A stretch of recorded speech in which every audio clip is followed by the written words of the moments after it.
The fifth test between England and India has been called off as the tourists were unable to field the team due to fears of an increase in the number of Covid-19 cases in their camp.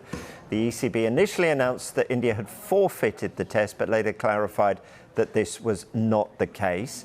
Former England captain Nasser Hussain has sympathy for the players, but also feels sorry for those fans who bought tickets. From what we're hearing, the BCCI were actually pretty keen to do whatever they could to get this game on.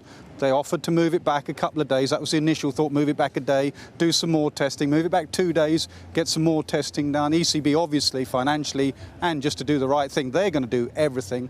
But it's understanding, I think what I'm hearing is that a few of the Indian players were just, this is too much now. One of the physios has gone down with COVID. That physio, in the last 3 days, you know what it's like at a fifth test, everyone is getting physiotherapy. He's treating all those players. The other physio's already gone down and is isolating. So he's treating all those players. You cannot do physiotherapy from a distance. You're right in the face of someone. So then the incubation period is 2-3 days down the line. So we can be all, just get on with it. You double jab, just get out and play. There are fans in.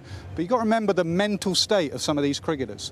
Being in a bubble, being in isolation, being in quarantine for over a year now, some of these Indian cricketers, in the same way the England cricketers and what goes through their mental health. So every little thing that we on the outside just think, oh, well, get on with it, you double jab, just go and play. No one has got a positive test, just go and play. But every little thing like that, where you've been on a physio's bed with someone in your face stretching your hamstrings, you think, oh my gosh, in 3 days' time, am I going to be positive? And that escalates. So I do have a lot of sympathy, but my main sympathy, as with Ath, are with the fans.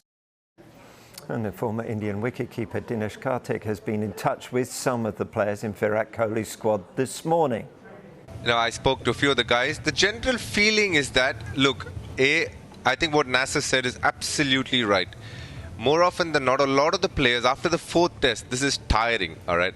Almost all games have gone down the wire. They tired a lot of people, and they have only one physio right now. They had two, but before this, one went down, along with the coach and another couple of the coaches. So they had one physio, so they've done a lot of work with that man, and now he tests positive. Now that is the problem. It was somebody else, somebody who's helping, in terms of, logistics and all that, they wouldn't be this afraid. But when this person got it, the physio, I think that's when they got the jitters a little bit. And you also have to understand, as soon as this finishes, they have the IPL, soon after that the World Cup, and soon after that the New Zealand series, and we are talking about literally 1 week turnarounds. How many bubbles can they do? When they rather assembled in India, they assembled on May 16th. It's 4 months almost now.